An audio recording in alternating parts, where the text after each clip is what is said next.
in this Mariah May and Toni Storm program, feud, storyline, whatever you want to call it, are we looking at it upside down? And if we turn it right side up, or however you do that, is Mariah May the actual face here? Should she be cheered? I'm going to break that down. Toni Storm had brought in Mariah May under her wing. And at first glance, she was kind of like a protege, right? She was kind of the understudy. Toni Storm was trying to teach her all the ways of being successful like her, right? But as we're looking at this story unfold, it was actually Mariah May was in a relationship with Toni Storm. And Storm, evidently, over the time, started to get very jealous of Mariah, it's gonna be May, and her other friends. She was, there were other times where she was using her to demonstrate points and exuding her dominance on May. And you'll see it in this video, she's using wrestling holds on her, she's getting her to tap out. She's kind of like embarrassing her a couple of times on national television, right? And I believe that Mariah had enough and she wanted out. But Toni went crazy.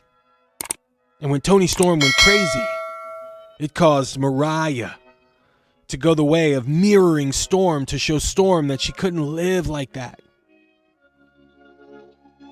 Now, we've all been in toxic relationships. And when we leave, depending on how we leave, and I'm not talking about physical abuse here. I'm talking at most a verbal spat. And in the immediacy, you are labeled wrong for instigating this and causing pain. However, after the dust settles and everybody steps back, people slowly begin to realize that, hey, maybe you were right for that verbal spat. Maybe you were right. I'm just saying. Maybe, once everybody starts to get all the facts and they start to see, after everybody has went their separate ways, they start to look back and they go, oh. And you're not so much labeled as the bad one or the cause. And you're started to look at maybe they had something here. Because there was something that was built up to lead you to having enough and letting it be known, right? Okay? So maybe it was simply that Mariah was tired and had had enough, and that the story is being kept away because it really paints the fan favorite Toni Storm in a bad light, right? If they let the cat out of the bag soon, it would do great for the audience to then rightfully cheer May in her hometown, right? Blocks away from where she grew up. So we have this very interesting storyline here, right? Obviously, Toni Storm is in tears. She's going crazy. And Mariah is looked at as the scorned lover, right? Or as the single white female. And I mean, the movie, if you go back and you go get your Googles out and type in single white female, look at that movie. Another one that a lot of people are connecting is All About Eve, because she does a lot of classical movies, right? So if you combine those two movies, you kind of got an idea of where they're going with this storyline. And I think a great villain usually has a great point that you can side with, right? And I look at Mariah's points, even though I'll be honest, she hasn't had any. So I've had to extract my own based on observation, because she hasn't really stated why she's doing what she's doing, right?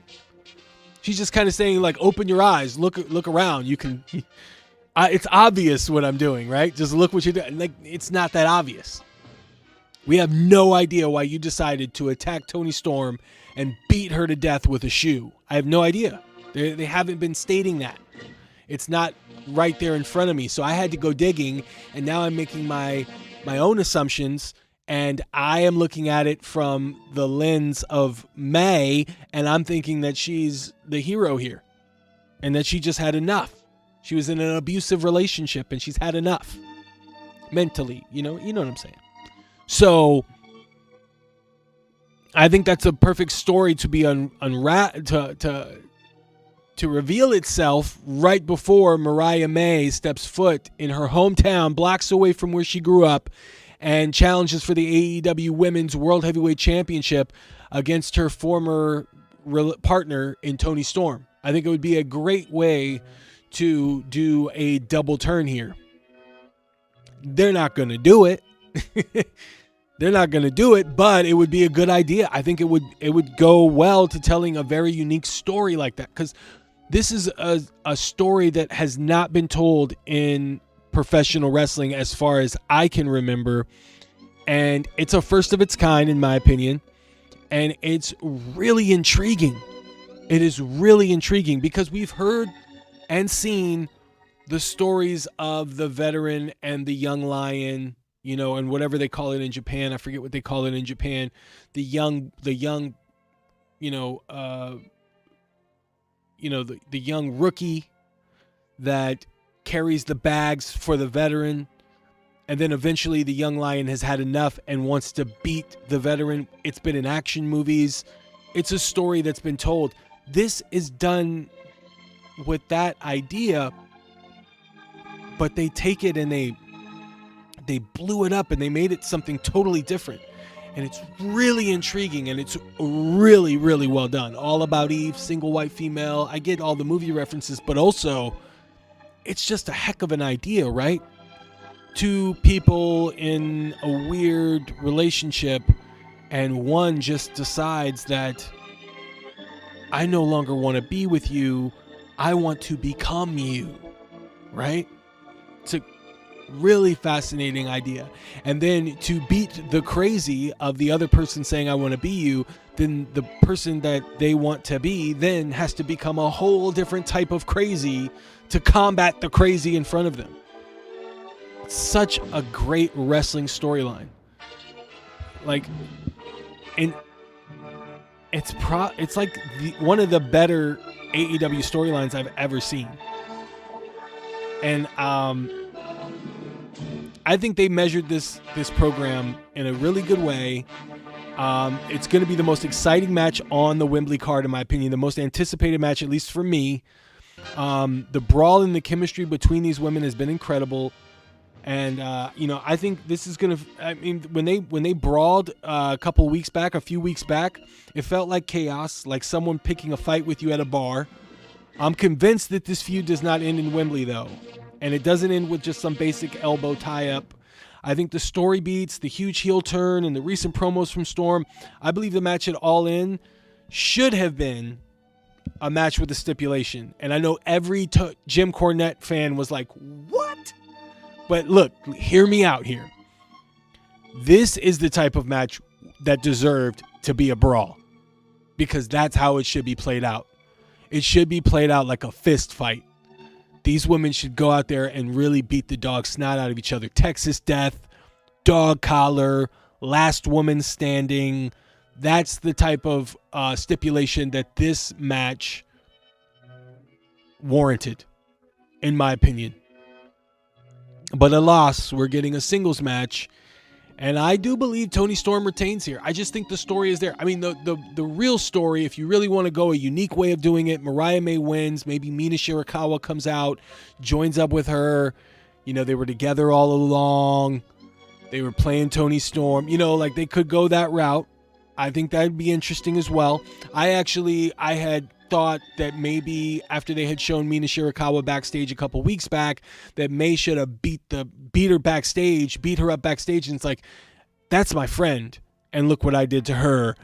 Imagine what I'm gonna do to you, Toni Storm. I thought that would have been pretty badass, but since they didn't go that route, now I feel like having Mina Shirakawa interfere and be involved somehow, side with Mariah May again, and then have her help her win the AEW World Heavyweight Championship would then keep the story going with Toni chasing not only her championship, but also her identity.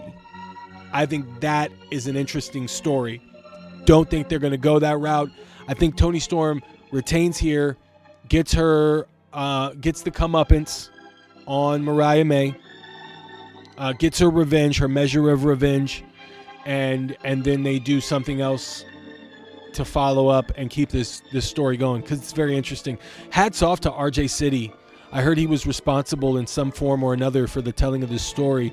Very, very well told story. I got to give my hats off to RJ City, Renee Paquette, and whoever else was involved in the making of this program. I mean, very good, very intriguing, very suspenseful, very dramatic, very unique. Got to give my hats off to them for that. But what do you guys think?